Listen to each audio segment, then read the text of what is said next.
आज के video lecture का टॉपिक है range energy curves and struggling. Range energy curve का मतलब ये होता है कि कोई भी चार्ज पार्टिकल, चाहे वो लाइट पार्टिकल हो या हैवी पार्टिकल हो, जब भी किसी मैटर से इंटरेक्शन करता है तो वो मैटर के अंदर कुछ दूरी तक ट्रेवल करता है डिपेंडिंग ऑन इट्स एनर्जी। उसकी एनर्जी कितनी, कम एनर्जी होगी तो कम डिस्टेंस ट्रेवल करेगा, ज़्यादा एनर्जी होगी तो ज़्यादा डिस्टेंस ट्रेवल करेगा। तो अगर हम फॉर्मूले से उसका रेंज निकालें, रेंज कहलाती है मैटर की सरफेस से जैसे ही अंदर एंटर किया वो, तो सरफेस से जहाँ तक वो पार्टिकल ट्रेवल करेगा वो डिस्टेंस, वो रेंज कहलाती है। तो अगर हम ये फॉर्मूला है,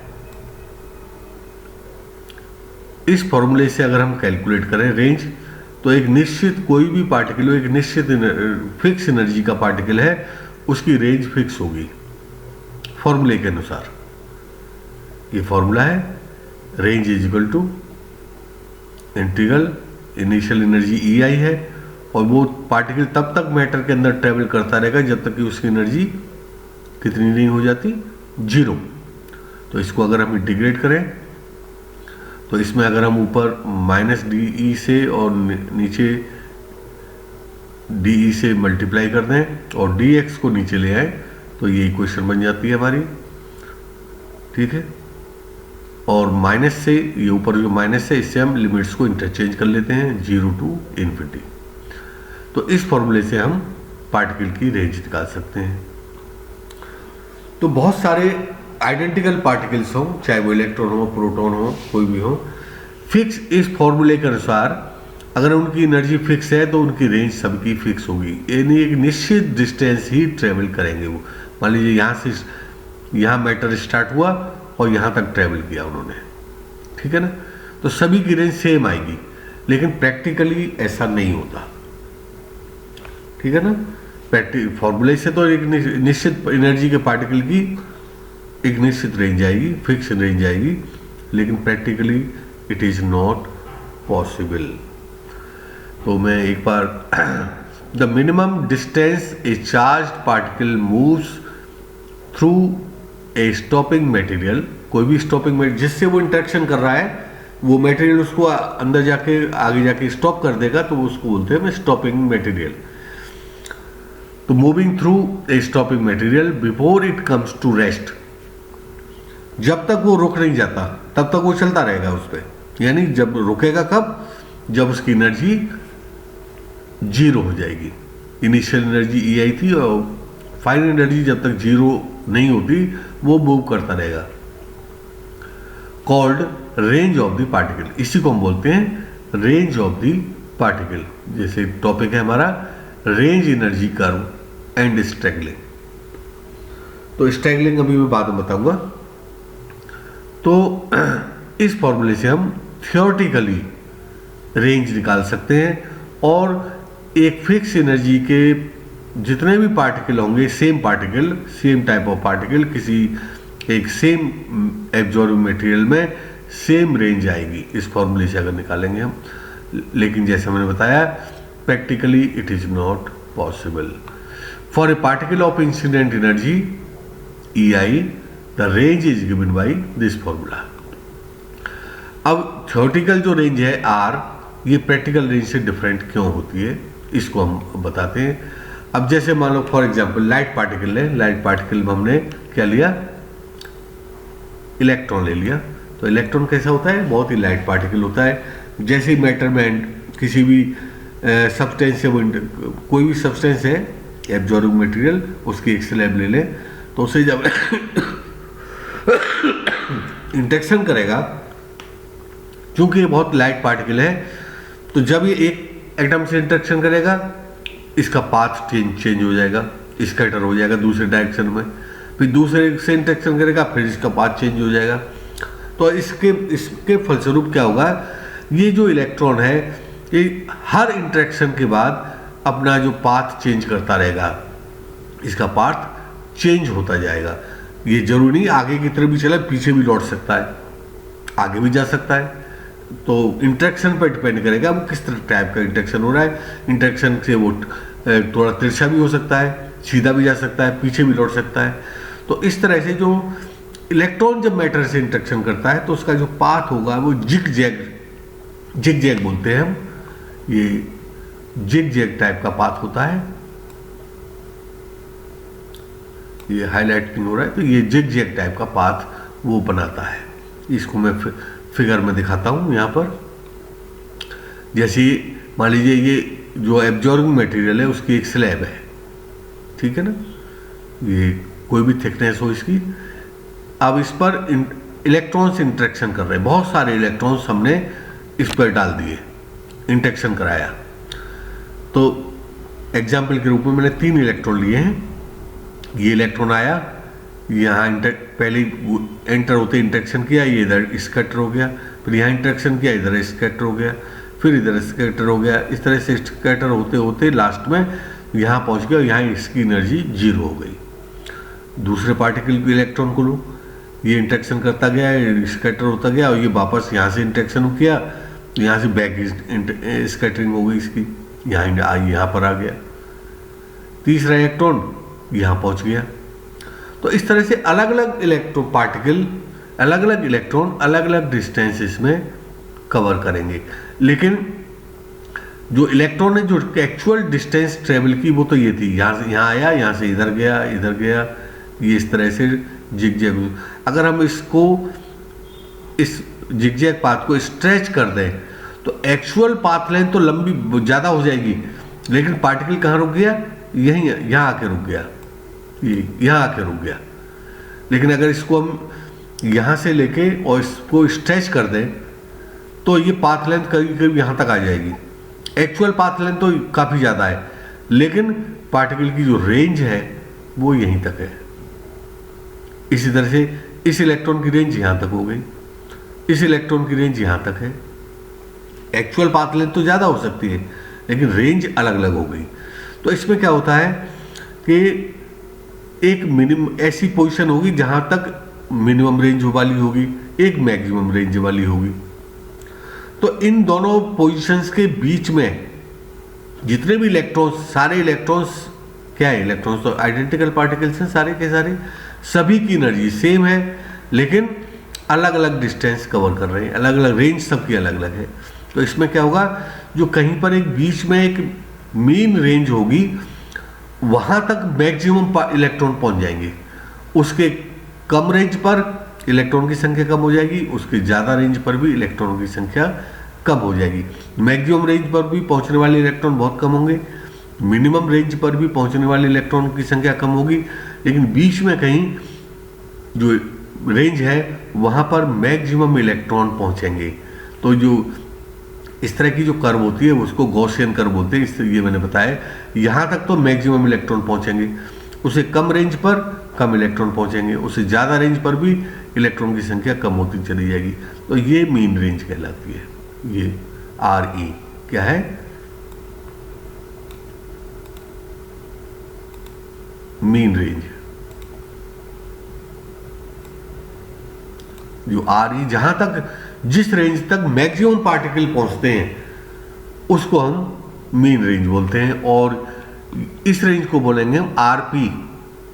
यानी ये इलेक्ट्रॉन यहां तक पहुंचा, दूसरा इलेक्ट्रॉन यहां तक आ गया, यहां तक पहुंचा, कम डिस्टेंस हो गई उसकी, तीसरा इलेक्ट्रॉन यहां तक पहुंचा, इसको बोलते हैं प्रोजेक्टेड रेंज। ठीक है ना। तो अब हम यहां पे वापस, electrons being light particle, lighter particle, बहुत हल्के पार्टिकल्स होते हैं, वाइल ट्रेवर्सिंग द मीडियम, किसी मीडियम में ये एंटर करेंगे, जब इंटरेक्शन करेंगे किसी मैटर से, easily get scattered in each collision.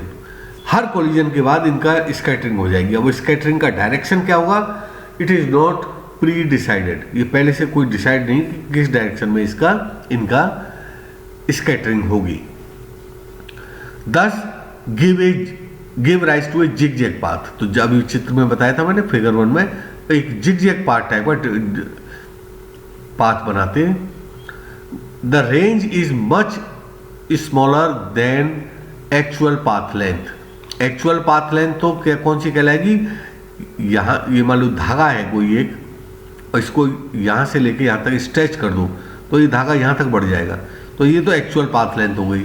लेकिन रेंज क्या होगी, यहीं तक हुई, रेंज ये कहलाएगी। एक्चुअल पाथ लेंथ तो ज़्यादा होगी, अब ऐसे इसको इस धागे इस पॉइंट को खींच के इधर ले आओ तो रेंज तो बहुत ज़्यादा हो जाएगी, लेकिन पार्टिकल की एक्चुअल पाथ लेंथ तो ज़्यादा हो जाएगी, लेकिन रेंज यहीं तक हो गई, रेंज बहुत कम है। तो रेंज जो है एक्चुअल पाथ लेंथ के कंपेरिजन में बहुत कम होती है। The range is much smaller than the actual path length before the electron comes to rest, क्योंकि इलेक्ट्रॉन जब तक रेस्ट पे नहीं आएगा चलता रहेगा, वो एनर्जी जीरो नहीं होगी जब तक वो मूव करता रहेगा। Thus it is a statistical average and is only an experimental concept. Theoretically तो ये सभी की रेंज सेम होनी चाहिए इस फॉर्मूले के अनुसार, लेकिन एक्सपेरिमेंटली उनकी जो प्रोजेक्टेड रेंज है उसमें स्टैटिस्टिक एवरेज निकालते हैं उनका हम, and is only an experimental concept. तो एक्सपेरिमेंटल ये देखा गया कि पार्टिकल्स की एक मीन रेंज होती है और उसके दोनों तरफ कुछ पार्टिकल कम रेंज तक जाते हैं, कुछ पार्टिकल उससे थोड़ी ज़्यादा रेंज तक चले जाते हैं, लेकिन मैक्सिमम पार्टिकल एक मीन रेंज तक जाएंगे। This sometimes also called as projected range. तो जो मैंने बताई थी इस चित्र में, ये जो रेंज है पार्टिकल कहाँ से गया, ये इलेक्ट्रॉन यहाँ से यहाँ एंटर हुआ और यहाँ तक पहुँचा, तो ये प्रोजेक्टेड रेंज कही जाएगी। ये इलेक्ट्रॉन यहाँ से एंटर हुआ और यहाँ तक पहुँच गया, तो यहाँ से यहाँ तक ये प्रोजेक्टेड रेंज कहलाएगी।